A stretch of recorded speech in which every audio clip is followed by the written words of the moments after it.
This video is brought to you by Mubi, a curated streaming service dedicated to elevating great cinema from around the globe. Get a whole month free at mubi.com/thetake. At its core, Succession is really about bad parenting. As the Roy siblings attempt to grab at their deceased father's crown, they can't help reverting to their childhood selves, and they become victims of their own arrested development and undying family conflicts. The show's genius is in how it links the family tragedy to a societal one. The Roys are the kings of our modern era, responsible for many of the ills impacting our culture, and they're decidedly not us. Yet they're brought down by the same petty BS that plagues so many of the unhappiest families we all know well. As Succession reached its conclusion, the show completed so many arcs that it set up at the very beginning, and sent some powerful messages. So where did Succession leave us, and what did it all mean? It's fitting that, after all the women of Succession have been through, it's Shiv who gets to make the final decision, even if it's between what are for her two pretty bad choices. Succession has leaned a lot into illuminating just how much this top corporate world screws over its women. From long-serving superstar Jerry getting fired by petty, petulant Roman. Maybe I'm firing you for a list of failures I choose not to outline right now. I am good at my job. Shall we get started on the paperwork? You want to do it yourself, or do you want me to get somebody a bit sharper? To extremely competent Carolina having to put up with Hugo, to all that Logan's wives and girlfriends have suffered. Shiv voiced at the funeral that the culture that stemmed from Logan didn't have enough room for fully formed women. He was hard on women. You know, he couldn't fit a whole woman in his head. Billionaire Lucas Matson is just as wildly sexist. To be fair, he was kind of upfront about this during their heart-to-heart about how he was harassing his former flame Ebba. I sent her some of my blood. Okay. And he's openly awful to Ebba in a professional context. Guys, gather around. This guy is about to fire my senior comms. No hard The feelings. jokes are funny. But the tiny yet infinitely consequential thing that's the nail in Shiv's coffin is the cartoon of Shiv towering over a much smaller Lucas and playing him like a puppet. As much as he denies it, the image obviously gets under his skin. The cartoon? Huh. I think it's funny. The cartoon? No, that was funny. I enjoyed that. No. And then he openly admits to Tom that he doesn't want to install Shiv because he's sexually attracted to her. I want to her. He then says that he's choosing Tom because he's the person who impregnated her. Well, if I can have anyone in the world, why don't I get the guy who put the baby inside her instead of the baby lady? As if weirdly this somehow enables Lucas to dominate Shiv, put her back in her place, and disprove that image where the baby lady was somehow bigger and on top of the small man. In the end, Lucas opts for a room full of guys hailing him as Jesus. Jesus and his disciples. Shiv did do her usual thing in this episode of getting ahead of herself and gloating too much. I played it better, so why don't you take it like a man and just eat it? But she's right. She did play it better than the others. As usual, she was smarter than her brothers. She explicitly lost here purely because Lucas didn't like that she was a woman, just like she was cut out earlier in the season for the same reason. While her brothers get mad at her for playing them, they were the ones who betrayed her and expected her to just fall in line while offering her nothing. So while she did make a mistake in trusting Lucas, she was again choosing between an array of men who were all just going to screw her in the end for being a woman. The crucial line that Shiv utters when she makes her decision is, I love you, but I can't f***ing stomach you. her words, I can't stomach you, are about their sibling dynamics, but also a repudiation of how her brother promises to continue on Logan's way. It's a way that sidelined her and messed her up. It was hard to be his daughter. And maybe Shiv not crowning Kendall does ensure at least a slight improvement to the culture. Jerry's back in, Carolina will get her wish of canning Kendall's dog, Hugo. The old guard, Carl and Frank, are finally out, and they're the two who probably know the most of Logan's dirty secrets. How bad was Dad? He was a salty dog, but he was a good egg.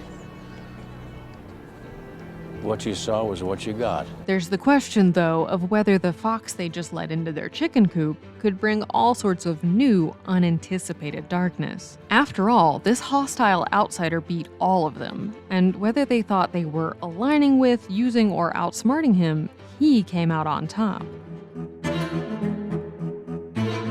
Instead of Shiv, the powerful woman, Lucas went for Tom, the pain sponge. It's gonna get nasty, so I need a pain sponge. I have a very high tolerance for pain and physical discomfort. Who's also described 2 times in crucial moments as a suit. He went for an empty fucking suit? By the dry cleaner. Even his wife describes him in the same episode as, He is very plausible corporate matter, but he's also just a highly interchangeable modular part. yet what does it mean to be a suit in this context, in this day and age, and at such a high level? In some ways, as much as the born Roys strive to be Logan, Tom has the most of Logan's ruthless drive. Tom is the outsider coming from relatively humble origins. His demeanor and refined act couldn't be more different. And Tom's habit of rambling when Logan makes him nervous is a great source of comedy. Yet when Tom's rarely showing his real thoughts and self, usually when he's talking to Greg and going full bully mode, he's as blunt, cruel, and harsh as Logan could ever be. We're good! Because it doesn't feel good, Greg! Can we... Tom pitches himself as the humble, loyal servant, Tiptoe Tommy. Here to serve. Here to serve. and his whole persona at first is the nice Midwestern guy. This corn-fed basic from Hockey Town. Yeah, Tom, who's a great guy. Sure, you should be with an exciting bastard like me. But he's perhaps the character in the inner circle who's best at hiding that true self, and so it can be jarring how not nice Tom is on the inside. He's the classic suit in this sense, defined by a pristine, faceless outer shell that hides an ugliness inside. Like a yuppie Patrick Bateman-esque suit, he's so in love with having money and the nice things that money can buy that he identifies with his nice things. The suits and my watches and... Yeah, sure, I know. I like nice things, I do. He feels defined by them, and he doesn't really know who he'd be without them. This is something about him that's unlike power-hungry Logan. Tom is much more driven by money, as he talks about to Greg early on. Look, here's the thing about being rich, okay? It's great. Okay, it's like being a superhero, only better. And as he finally admits to Shiv in season 4. And if you think that's shallow, why don't you throw out all your stuff for love? Throw out your necklaces and your jewels for a dated and 3-star Italian. But the other meaning of suit that emerges in Tom's and Lucas's conversation is a pain sponge. Almost a fall guy of sorts, who can absorb pain and the nasty things Lucas is apparently planning to do. I'm not looking for a partner. You know, I'm looking for a front man when I'm under the hood doing what I love, you know? As the head of the Fox News-esque ATN, which is highly reviled in most of the elite circles Tom frequents, Tom's already used to taking a lot of shit. Your phone, it's red hot, Tom. A lot of very important people want to scream at you. So while Tom has taken the prize the Roys have all been striving for, the actual job looks to be a lot more unpleasant with a lot less real power than they envisioned. It's no secret the Roy family has their share of issues, much like the Goldfarb family in Darren Aronofsky's masterpiece, Requiem for a Dream. Streaming now on Mubi, this bold, award-winning film shines a light on addiction and the ways it tears families, partners, and friends apart. Premiering at Cannes 23 years ago, this remains one of the most powerful depictions of addiction on film. You can revisit this and so many other incredible films that have debuted at Cannes over the years in Mubi's series Festival Focus, Cannes Film Festival. Dive into the incredible history of the festival with selections like Chloe Zhao's The Writer or Federico Fellini's City of Women. And as a special gift to our viewers, Mubi is offering 30 days free. Just click the link in the description below to get a whole month of great cinema. From iconic directors to emerging auteurs, there's always something new to discover. They love movies as much as we do, so their selections are always top-notch. Click the link in the description below to get 30 days of Mubi now. Season 4 saw Shiv and Tom getting real about what actually tied them together. When I met you, all my life, I've been thinking a little bit about money. And how to get money and how to keep money. And these truth bombs were ugly. You're f***ing me for my DNA. You were f***ing me for a ladder because your whole family is striving and parochial. I think you are incapable of love. And I think you are maybe not a good person to have children. Then, after all that was said, in the finale, Shiv finally confesses to Tom that she was driven by fear of the underneaths. I think I've always just been scared in relationships of the underneaths. You know, what's the worst thing a person thinks? But when all's said and done, maybe she still wants a real relationship. Tom, though, turns her down. Are you interested in a real relationship? Honest to God, I don't know. There was an important shift that happened in the relationship in these later episodes. Previously, it always seemed that Shiv had the upper hand in their dynamic, and that Tom was not only her servant, but also genuinely more in love. That's why Maybe. you love me, You. even though I don't love you. But after Tom betrayed Shiv to help Logan at the end of season 3, it was kind of an admission that his true first allegiance was to her father, and the money and power of it all. Looking back, it was always clear that Tom liked this whole lifestyle, and wasn't just with Shiv for the romance. You've played your hand well, and you're sitting at the top table. Wow, shucks. Thank you. I fell in love with your sister. That's what happened. Sure. Oh yeah, right. But in season 4, Tom is honest about just how much that was a driver for him. And I really, really, really love my career and my money.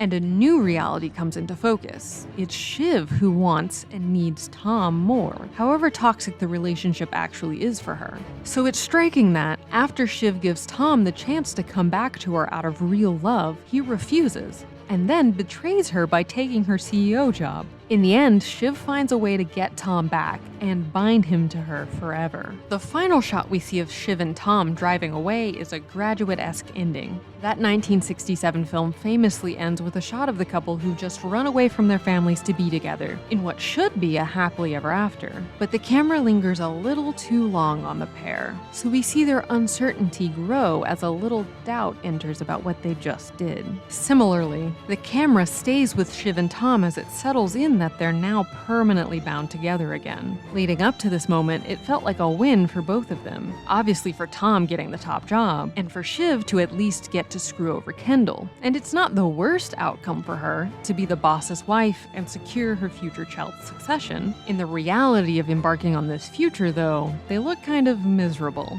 Shiv took her opportunity to chain Tom to her, but now they know all the underneaths. What's interesting is that this is exactly their original plan. In the early seasons, Shiv and Tom are a Macbeth-like couple plotting for him to be CEO, because at that point she clearly doesn't think it's possible that she'll get a shot. And in the end, it turns out she was right, that the people of this world weren't going to let a female be on top. But she does play her original Lady Macbeth role and get glory through her husband. In their phone conversation, Tom voices that Shiv might be wanting to save their marriage not due to pure love, but out of not wanting to fail. You don't like to fail a test, do you, Siobhan? And it's similar to what drives her brothers, this need to win and succeed at all costs, even if the prize isn't really what you want. He doesn't want it, but he can't say it. Likewise, it turns out that Shiv's initial goal of making Tom CEO is fairly empty and unsatisfying to her. In The Graduate, the subtext of the ending is that this couple who've tried so hard to escape their parents are now gradually going to become them. And that's also what's hinted at here in the final shot of Tom and Shiv. Tom takes the place of Logan, the outsider who rises from humble origins to take on the CEO role, in a marriage with a woman he doesn't love, thinking already into the distance of the succession for his future child. Shiv, a woman with more smarts and potential, is sidelined out of any formal business role and most likely headed for a future where she feels increasingly sour about that. Incidentally, Shiv saying the worst underneaths because she fears that's what others are thinking is something she's inherited from her mother. In the finale, Caroline says, "It's nice to see you've got something to agree about, besides what a terrible mother I am." Oh well, we'll never disagree on that, Mom. Yeah, I'm sure. And it's the same defense mechanism because, despite the jokey tone all take, Caroline knows she is a terrible mother, and the kids genuinely think that. In the final season, Kendall finally succeeded at the thing he's been trying to do all along, becoming his dad. Kendall is on top of the world because after so much struggle, he's cracked it. he's gone full Logan. He's dominating others, blackmailing, playing dirty, riling up crowds. In the finale, he reveals that this has basically been his goal since the age of 7. When I was 7, he sat me down at the Candy Kitchen in Bridgehampton, and he promised it to me. But what pulls the rug out from under Kendall in the end is that just copying his father's game isn't enough. While the kids think they're starring in this Shakespearean succession drama about inheriting a kingdom, it turns out they're actually in the midst of a giant corporate power grab where the family isn't entitled to anything. Kendall has almost played this whole thing perfectly, and once again he goes into a board vote, arriving on time this time, believing he has the votes. But at the last second, when Shiv challenges him, his games break down. He quickly loses his composure, reverting to that little boy who's just trying to play daddy, and thinks he's owed this. I am like a cog built to fit only one machine. It's the one thing I know how to do. Well, it's not all about you. Yet, as Kendall tries to prove some level of entitlement to the throne, his siblings quickly point out the flimsiness of all these claims. I'm simply saying he said a lot of things, and he said them to me first. Yeah, and he said it to me last. Even by the most traditional, outdated measures, he's clutching at straws. He's not even truly the eldest boy, though he thinks of himself that way. I'm the eldest boy!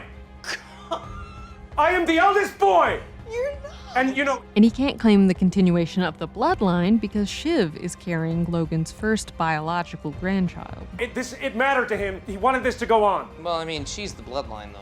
She also voices honestly in this moment that she doesn't actually believe in Kendall's skills as a manager. I can do this. I don't think you'd be good at it. And when Kendall emotionally completes his transformation into Logan by denying that he killed the caterer kid, What, like you killed so many people, you forgot which one? That's not an issue. That didn't happen. Wait, it didn't, as in what? It's just a thing I said. It's a thing I said. I made it up. and seemingly believing himself, it's like in that moment, Shiv sees that Kendall has fully lost whatever soul he still had that was preventing him from being as ruthless as his dad, and adopting Logan's whole NRPI philosophy. NRPI. Don't beat yourself up. No real person involved. You know, it's nothing. Once again, this episode links Kendall to the water. The first time we see him with water is the sequence when he's being pre-anointed by his siblings. He's swimming easily, at one with the ocean, relaxed, the heir apparent, as his siblings joke about murdering him but ultimately promise him the crown. Kendall reached his peak point earlier this season after his product launch performance, which actor Jeremy Strong compared to Kendall's flying too close to the sun moment. There, he's in a form of ecstasy, merging with the waves, floating above the surface. Whereas in so many of Kendall's worst moments, he's submerged, unable to get out from under the weight of his pain. But at the end, after he's lost, he's barred from the water, trapped as the fence separates him from the water and the Statue of Liberty. A symbol of both freedom and the immigrant dream that's present in both Logan and The Godfather. The only person with Kendall is Cullen, the security guard who was always at Logan's side, and arguably the closest person to Logan in the end. Cullen's scene recalls Logan's walk with Colin through Central Park, but to Kendall, Colin is a human reminder of what he did to the caterer, because Colin oversaw the cover-up of Kendall's hit and run that killed the boy. Director Mark Mylod even calls Colin Banquo's ghost, referring to how Macbeth is haunted by the ghost of the friend he killed. So even though Kendall fought so hard to deny that reality and be totally unmoved by any guilt, shame, or pain, the last shot shows us he can never escape what he's done. The finale is called With Open Eyes, and it contains a line with Succession's matriarch saying she doesn't like human eyes. Like human eyes we all have. I don't like to think of all these blobs of jelly rolling around in your heads. Like the other season finale titles, the name comes from John Barrymann's Dream Song 29, about someone named Henry who has a crime so heavy sitting on his heart that, if he had 100 years, he could not make good. The poem goes, ghastly, with open eyes, he attends, blind. Here too, Kendall is attempting to be blind to those truths in the way his father conditioned him, yet he ultimately can't erase the truth, for others or for himself. You can't be CEO. You can't, because you killed someone. Kendall tells Shiv explicitly that he'll be suicidal if he doesn't win. If I don't get to do this, I feel like that's it. Like I might like I might die. Which comes off as a play to use their pity in his favor, but is also true. And Colin is seemingly there to make sure Kendall doesn't hurt himself. Kendall's being kept away from the water so that he can't sink. A completion of how he's attempted to detach from himself ever since he was responsible for the boy's death.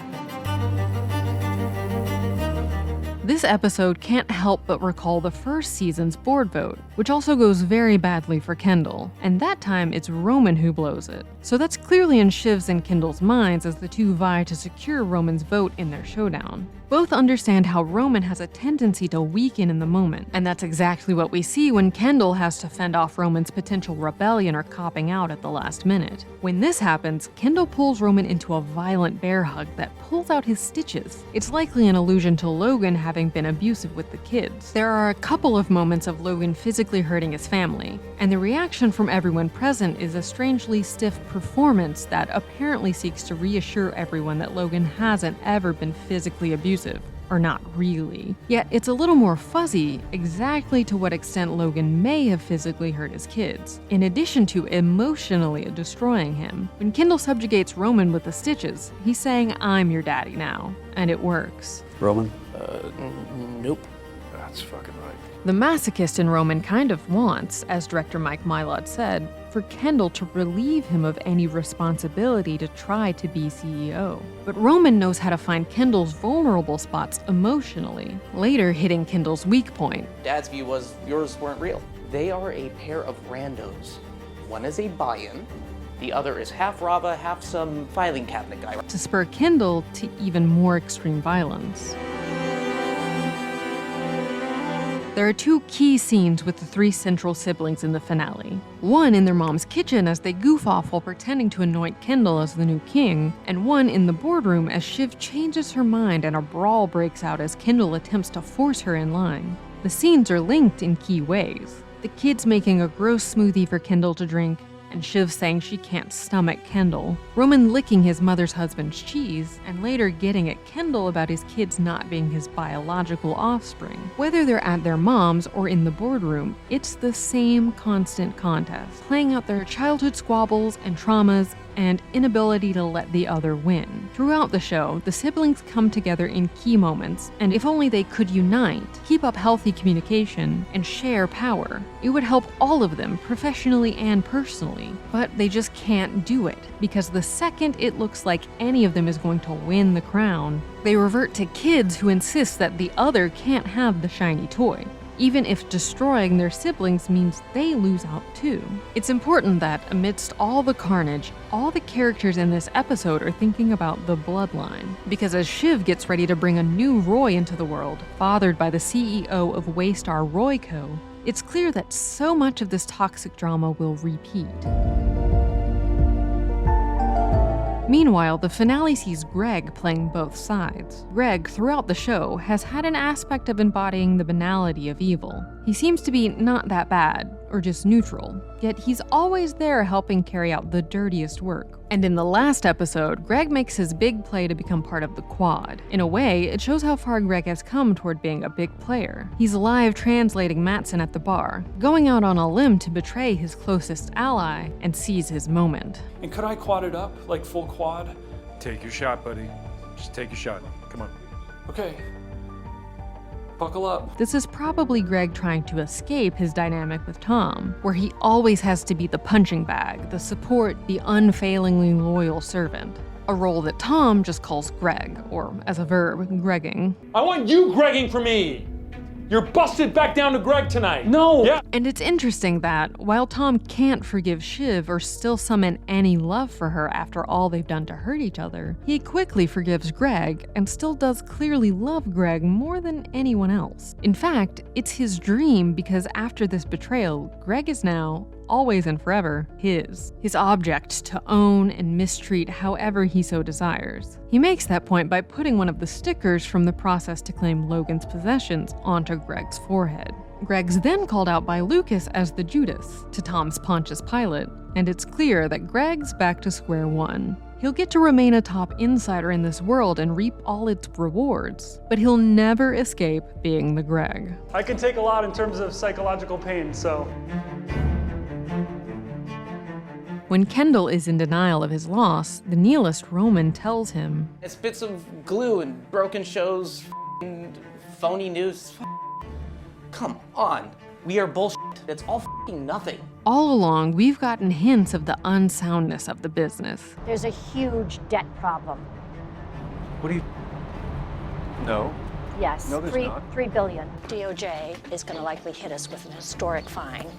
Gojo's market cap has overtaken ours. Yet as people vie for the control of it, this recedes into the background like it doesn't matter. And maybe it doesn't. Lucas Matsson's Gojo is also apparently bullshit, given his fake India numbers. Just the new bullshit. But Roman is also right that this is all sort of nothing. The siblings are fighting over a crown that means everything to them because they've been raised to fight over this birthright. But none of them really stands for anything more than wanting to win. So whether or not they win doesn't really matter to anyone else or make any difference to the world. Ironically, Logan maybe didn't even care that much which or whether his kids took the crown in the end, since he didn't really believe in anyone besides himself. Who do you think Dad actually wanted to give it to? I don't think Dad gave a fuck about anything more than putting one foot in front of the other. Yeah, I don't think he wanted to give it to any of us. Succession was the best TV show in a long time, surpassing the rest both in gravity and in levity. So yeah, that's how I'm trying to sue Greenpeace. And it was ultimately about how difficult it is for adults to escape deeply ingrained childhood dynamics, even if, maybe especially if, they're in high-powered, successful environments. Getting ahead in the world often demands of us to be our most immature, combative, unevolved, childish selves. But while the kids view themselves as in this great Shakespearean succession drama, no one really cares what they do. And instead of chasing these phantoms, they could have just taken all that money, left this misery behind, and sought a fresh slate. That's The Take. Click here to watch the video we think you'll love, or here to check out a whole playlist of awesome content. Don't forget to subscribe and turn on notifications.